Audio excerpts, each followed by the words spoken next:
नमस्कार साथियों, आज हम पढ़ने वाले हैं कि महात्मा गांधी जी ने हरिजनों के उत्थान के लिए क्या किया। साथियों, आपको पता है कि सांप्रदायिक पंचायत आया था। ब्रिटेन के प्रधानमंत्री रेमजे मैकडोनाल्ड ने सांप्रदायिक पंचायत भारत के अंदर भेजा था। उसका मतलब क्या था, जिसको अपन कम्युनल अवार्ड के नाम से जानते हैं। और उसका मतलब क्या था? उसका मतलब था कि यहाँ जो दलित वर्ग है उनको मोहरा बनाना था। उसका अर्थ ये था। देखो साथियों, आपको पता है कि 1909 के अधिनियम में 1909 के भारत शासन अधिनियम के तहत अंग्रेज लोगों ने क्या किया? अंग्रेज लोगों ने मतलब मुस्लिम संप्रदाय के लिए प्रत्यक्ष निर्वाचन प्रणाली अपनाई थी, यह आपको पता होना चाहिए। फिर क्या किया? 1919 के भारत शासन अधिनियम के तहत उसे सिखों के लिए, ईसाइयों के लिए बढ़ा दिया, यानी उनके लिए भी, सिखों के लिए, ईसाइयों के लिए भी प्रत्यक्ष निर्वाचन प्रणाली कर ली। ठीक, प्रणाली की व्यवस्था कर दी। अब क्या होता है कि यहां पर क्रांतिकारी गतिविधियां चल रही थी। गांधी जी आंदोलन कर रहे थे, द्वितीय सविनय अवज्ञा आंदोलन कर रहे थे। और द्वितीय सविनय अवज्ञा आंदोलन को समाप्त करने के लिए अंग्रेजों ने एक चाल खेली कि क्यों ना भारत के अंदर जो बड़े लीडर है, एक तो महात्मा गांधी जी है और दूसरे डॉक्टर अंबेडकर साहब है। तो डॉक्टर अंबेडकर साहब क्या है? दलित संघ के लीडर है, नेता है। तो इनको अपन एक मोहरा बनाते हैं, एक चाल खेलते हैं। और साथियों, जब सांप्रदायिक पंचायत भारत में आया और अंबेडकर जी को यह कहा गया कि आपको, यानी कि हम दलितों के लिए प्रत्यक्ष निर्वाचन प्रणाली भारत में लागू करेंगे, आप इसे सहमत हो? तो डॉक्टर अंबेडकर साहब ने कहा कि सहमत हूं मैं। अरे भाई, कौन ऐसा व्यक्ति है जो अपने समुदाय का भला नहीं चाहता है? तो डॉक्टर भीमराव अंबेडकर जी ने यस कर दिया, क्योंकि उनके समुदाय का फायदा हो रहा था। कौन अपना समुदाय का फायदा नहीं उठाना चाहता? सब उठाना चाहते हैं। तो उसी समय जो उन्हें उचित लगा वो किया। लेकिन उस समय जब द्वितीय सविनय अवज्ञा आंदोलन जब प्रारंभ किया गया था, तो अंग्रेज लोगों ने क्या किया कि जो बड़े लीडर थे, जैसे नेहरू जी थे और आपके महात्मा गांधी जी है, ऐसे बड़े बड़े जो लीडर थे उनको जेल में बंद कर दिया। और महात्मा गांधी जी को यरवरदा जेल में बंद किया था, ये आपको पता होना चाहिए। जब महात्मा गांधी जी को जेल में पता लगा कि हमारे अंबेडकर साहब बहुत बड़े विद्वान आदमी है, ज्ञानी आदमी है और बहुत सारी भाषाओं का उन्हें नॉलेज है, और फिर भी वो प्रत्यक्ष निर्वाचन प्रणाली ले रहे हैं शेड्यूल कास्ट के लिए, दलितों के लिए, तो ये गलत है।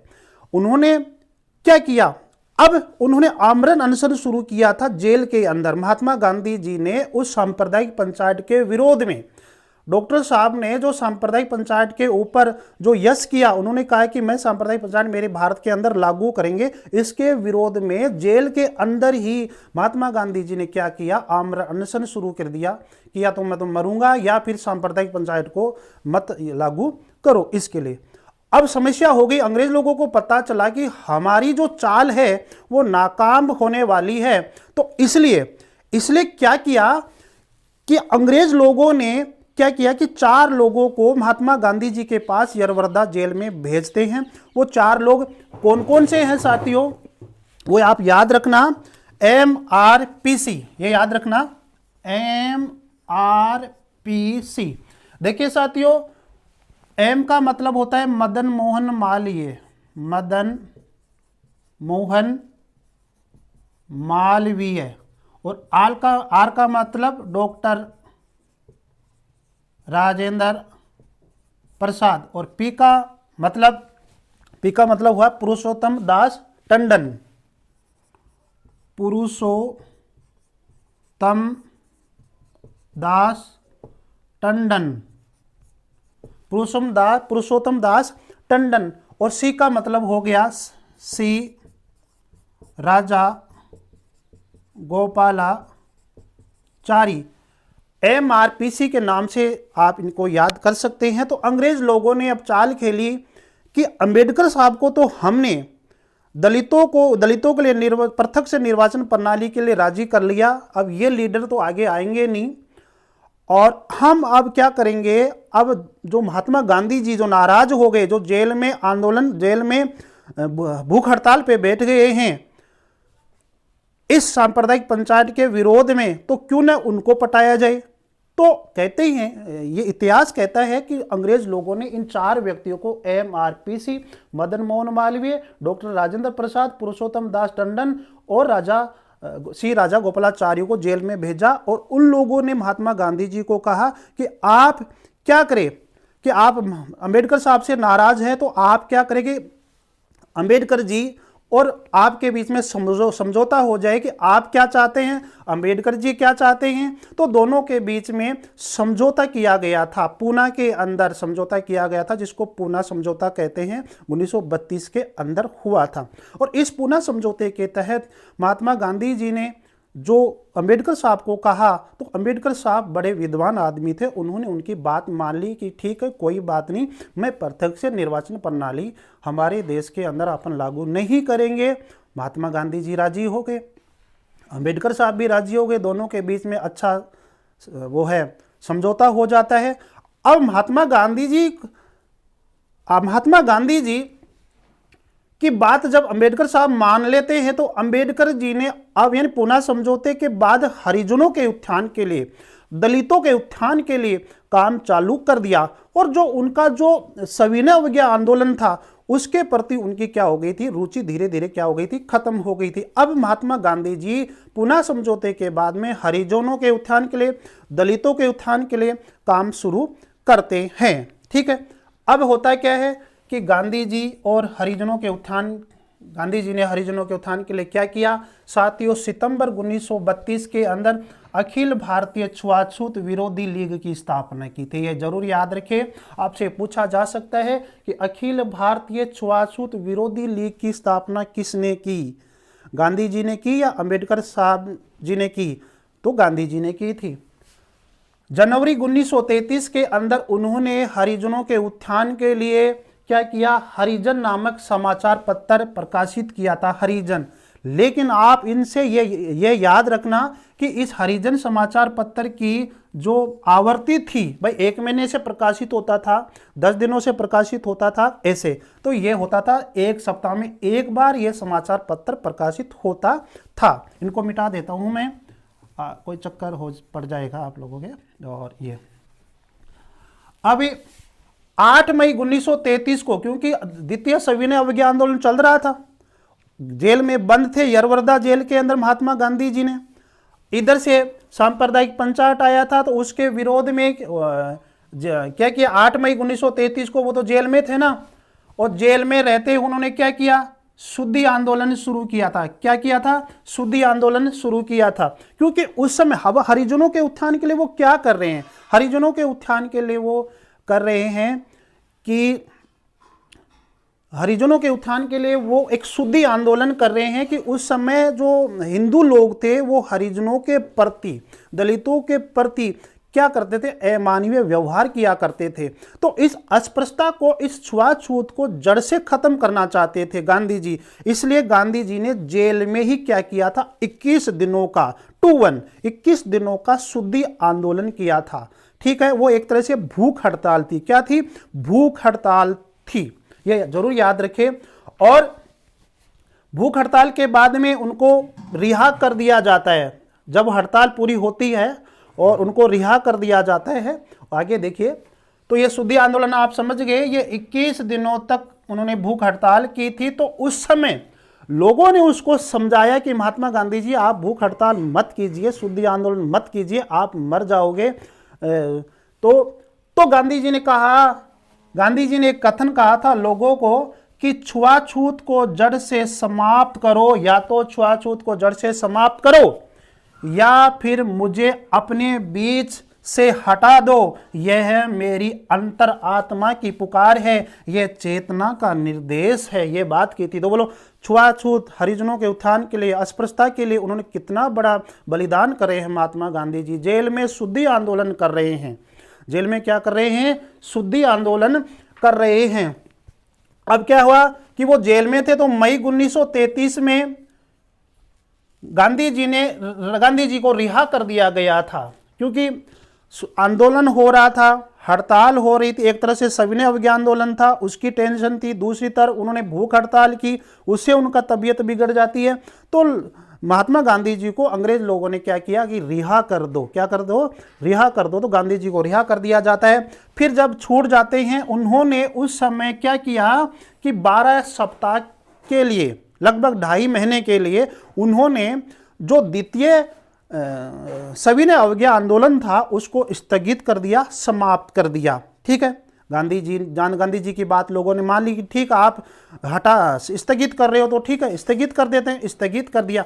जैसे ही 12 सप्ताह बीतते हैं, उसके बाद में 1 अगस्त 1933 के दिन उन्होंने क्या कहा कि हम द्वितीय सविनय अवज्ञा आंदोलन को समाप्त कर रहे हैं और अब हम क्या चालू करेंगे, व्यक्तिगत सविनय अवज्ञा आंदोलन, व्यक्तिगत सविनय अवज्ञा आंदोलन। तो ये व्यक्तिगत सविनय अवज्ञा आंदोलन का मतलब क्या है, यहां पर गांधी जी क्या है कि हरिजनों के उत्थान के लिए काम कर रहे हैं और सविनय अवज्ञा आंदोलन को 12 सप्ताह के लिए स्थगित कर दिया। इसका मतलब ये जो आंदोलन है व्यक्तिगत सविनय अवज्ञा आंदोलन, ये कहीं ना कहीं अंग्रेजों के खिलाफ नहीं था, ये कहीं ना कहीं क्या था, हरिजनों के उत्थान के लिए था। उनको कहना था कि आप व्यक्तिगत सविनय अवज्ञा आंदोलन करो, अपने आप को सुधारो और जो भारत के अंदर, इंडिया के अंदर जो छुआछूत हो रहा है, जो भेदभाव हो रहा है, उसको समाप्त कीजिए। जब इसको समाप्त कर लोगे, हम सब एक हो जाएंगे, तो ऐसी कौन सी ताकत है जो हमारे देश को आज़ादी को रोक सके, यानी कि हम बहुत जल्दी ही इस गुलामी से आज़ाद हो सकते हैं। ऐसा उनका इस आंदोलन का मतलब था। ठीक है, आपसे पूछा जा सकता है कि व्यक्तिगत सविनय अवज्ञा आंदोलन महात्मा गांधी जी ने कब चलाया, तो 1 अगस्त 1933 के दिन। यह चक्कर न पड़ जाए, आप सोचोगे कि यार सविनय अवज्ञा आंदोलन तो बहुत पढ़ा, पहला भी पढ़ा, दूसरा भी पढ़ा, लेकिन पूछा क्या गया है यहाँ पे, व्यक्तिगत सविनय अवज्ञा आंदोलन, ये याद रखना। फिर 1933 के अंदर विठल भाई पटेल, सुभाष चंद्र बोस आदि गांधी जी को कहते हैं कि गांधी जी, महात्मा गांधी जी, आपने बहुत बड़े बड़े आंदोलन चलाए, पहले सविनय अवज्ञा आंदोलन चलाया, फिर द्वितीय सविनय अवज्ञा आंदोलन चलाया और आप एक छोटा सा व्यक्तिगत सविनय अवज्ञा आंदोलन चलाने लगे। मुझे तो नहीं लगता कि आप लीडरशिप कर रहे हो इन आंदोलनों की, मुझे तो नहीं लगता, हम लोगों को तो नहीं लगता कि आप सक्रिय रूप से राजनीति में भाग ले रहे हो। तो गांधी जी की आलोचना की गई और गांधी जी ने अब से क्या है कि एक राजनीति से सत्याग्रह, मतलब राजनीति से उन्होंने संन्यास ले लिया, सक्रिय राजनीति से वो दूर रहते हैं और हरिजनों के उत्थान के लिए, दलितों के उत्थान के लिए उन्होंने काम करना शुरू कर दिया था। तो गांधी जी ने हरिजनों के उत्थान के लिए 7 नवंबर 1933 के दिन वर्धा से हरिजन यात्रा की थी। ये जरूर याद रखें, हरिजन यात्रा की थी। इसमें 12,500 मील यात्रा उन्होंने की थी। जैसे कि उन्होंने दांडी यात्रा की थी तो 240 मील या फिर 390 किलोमीटर उन्होंने यात्रा की थी। दांडी नामक यात्रा शुरू की थी साबरमती आश्रम से। 15 जनवरी 1934 के दिन बिहार में एक भूकंप आया था। 15 जनवरी 1934 के दिन बिहार में एक भूकंप आया और उस भूकंप के बारे में गांधी जी क्या कहते हैं, गांधी जी को ये नहीं कहना चाहिए क्योंकि उस समय गांधी जी क्या है कि छुआछूत को मिटा रहे थे, अस्पृश्यता को समाप्त करना चाह रहे थे और अस्पृश्यता बहुत ज़्यादा चरम सीमा पे थी। तो गांधी जी को बड़ा झटका लगा और ये कहते हैं कि ये भूकंप अच्छा हो गया, आ गया तो बढ़िया है, ठीक है ना। तो गांधी जी उस भूकंप के बारे में क्या कहते हैं, यह भूकंप स्वर्ण हिंदुओं के पापों का देवी दंड है। ठीक है, उनका मानना था कि ये जो हिंदू लोग हैं, स्वर्ण लोग हैं, ये लोग दलितों को, जो कमजोर लोग हैं, उन लोगों को ये काफी परेशान करते हैं, उनके साथ अच्छा व्यवहार नहीं करते हैं।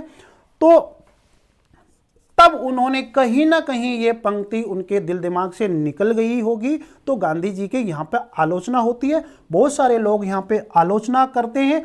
कुछ ऐसे क्रांतिकारी जो गांधी जी से नफरत करने लग गए तो कहते हैं कि गांधी जी को मारने के लिए उस समय जब उन्होंने ऐसा ये पंक्ति बोली होगी तो उस समय उन्होंने पूना के अंदर 25 जून 1934 के दिन पूना में गांधी जी की कार पर बम फेंका गया था। यानी गांधी जी को मारने के लिए बम फेंका गया था, क्योंकि उन्होंने एक तरह से यह शब्द नहीं बोलना चाहिए था। कि क्या बोला था उन्होंने, यह भूकंप स्वर्ण हिंदुओं के पापों का देवी दंड है। तो इसीलिए शायद कोई किसी ने बम फेंका होगा। आगे क्या है कि 1930 में साबरमती आश्रम को छोड़ दिया और प्रतिज्ञा की, क्या प्रतिज्ञा की थी, जब तक स्वराज नहीं मिलेगा, जब तक मेरे देश को स्वतंत्रता नहीं मिल जाएगी, मैं इस साबरमती आश्रम पर इस साबरमती आश्रम पर वापस कभी नहीं आऊंगा, ये प्रतिज्ञा की थी। और आपको पता है कि फिर साबरमती आश्रम पर कभी महात्मा गांधी जी गए ही नहीं। और 15 अगस्त 1947 के दिन अपना हिंदुस्तान आज़ाद होता है गुलामी से, और फिर महात्मा गांधी जी की हत्या होती है, वो आप सब जानते हो। तो इस प्रकार से उन्होंने ये ठान ली थी कि जब तक स्वराज नहीं मिल जाता मैं आश्रम नहीं लौटूंगा। अब महात्मा गांधी जी ये चाह रहे थे कि जो अस्पृश्यता है, जो छुआछूत है, वो तो क्या हो जाए, खत्म हो जाए, और हम सब क्या है, एक है, सब एक हो जाए। जब एक होकर काम करेंगे तो हमारे देश को हम बहुत जल्दी ही क्या कर लेंगे, आज़ाद कर लेंगे। ये उनकी मूल भावना थी महात्मा गांधी जी की। धन्यवाद साथियों।